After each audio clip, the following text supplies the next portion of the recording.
শেষ হয়েছে গতকাল, তাই আজকে সবাই মিলে আমরা আরামবাগ ঘুরতে যাচ্ছি। আর আমাদের সাথে আমার মা যাচ্ছে।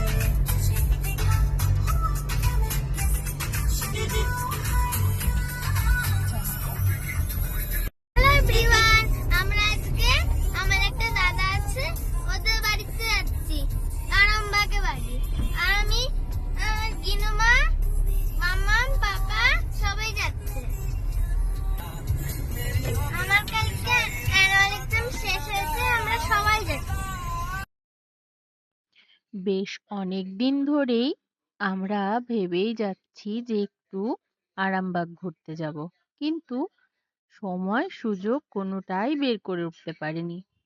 কিন্তু এবার ভেবেই নিয়েছিলাম এক্সাম শেষে আর কোথাও না, আমরা সবাই মিলে যাব আরামবাগ। আমার আগের ব্লগে আরামবাগের দিদি জামাইবাবু আর ভাগনা ভাগ্নির কথা আমি বলেছিলাম, আর আজকে সেই দিদির বাড়িতেই আমরা যাচ্ছি। তবে আজ আমি প্রথমবার যাব আরামবাগ। এখন আমরা দামোদর নদীর উপর থেকে যাচ্ছি, আর এই দেখো এটাই দামোদর নদী।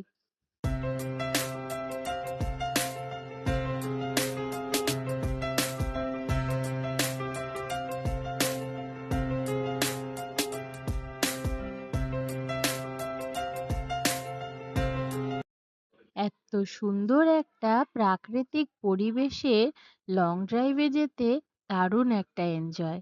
আজকে যেন প্রত্যেক ক্লান্তি দূর হয়ে গেল এই সুন্দর প্রাকৃতিক পরিবেশটা দেখে। দুই সাইডে মাঠ, মাঠ ভর্তি ধান, আর মাঝখান থেকে আমরা ছুটে চলেছি। জানো তো, এখানে ম্যাক্সিমাম জমিতেই আলুর চাষ হয়। আমরাও পৌঁছে গিয়েছি দিদির বাড়িতে। আমরা সকালে ওই ৯টার দিকে বেরিয়েছিলাম, ১২:৩০টার মধ্যে আমরা পৌঁছে গিয়েছি। আর চারিপাশটা দেখো সবুজে ঘেরা। দিদির বাড়িটা একদম বাগান বাড়ির মতন লাগছে। চারিদিকে গাছপালা, ফুল ফল সমস্ত কিছুর গাছ। আর এদিকে আমার ছেলে খেলা শুরু করে দিয়েছে। আর এখানে এতদিন পর সকলের সাথে দেখা, প্রত্যেকেই গল্প করতে ব্যস্ত। আর আমি একটু চারিদিকটা সুন্দরভাবে ঘুরে বেড়াচ্ছি। আমরা সবাই চলে এসেছি দিদি বাড়ি।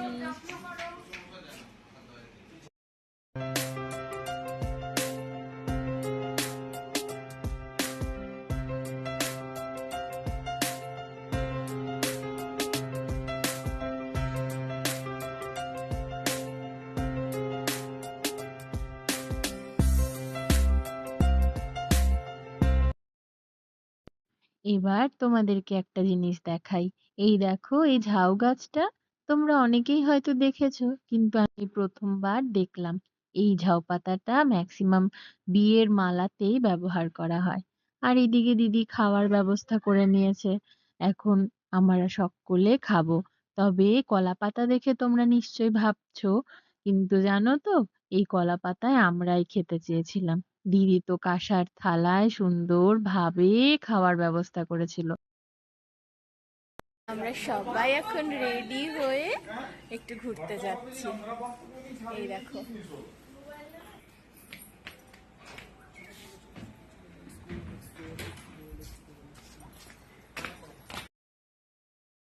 আমরা সবাই মিলে এখন যাচ্ছি তারকেশ্বরে, বাবা তারকনাথের একটু দেখা পাওয়ার জন্য।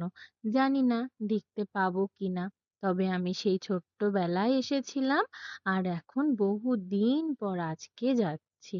এই যে মন্দির, আর এদিকে দেখো ছোট্ট ছোট্ট দোকান রয়েছে, এখানে প্রসাদ বিক্রি হয়। আর সন্ধ্যের সময় ভিড়টা সেরকম ছিল না, তবু একদম কম ভিড়ও ছিল না। আমরা এখন সোজা যাচ্ছি বাবার দুধ পুকুরে। সেখান থেকে একটু হাত পা ধুয়ে তারপর যাব বাবা তারকনাথের দর্শন করতে।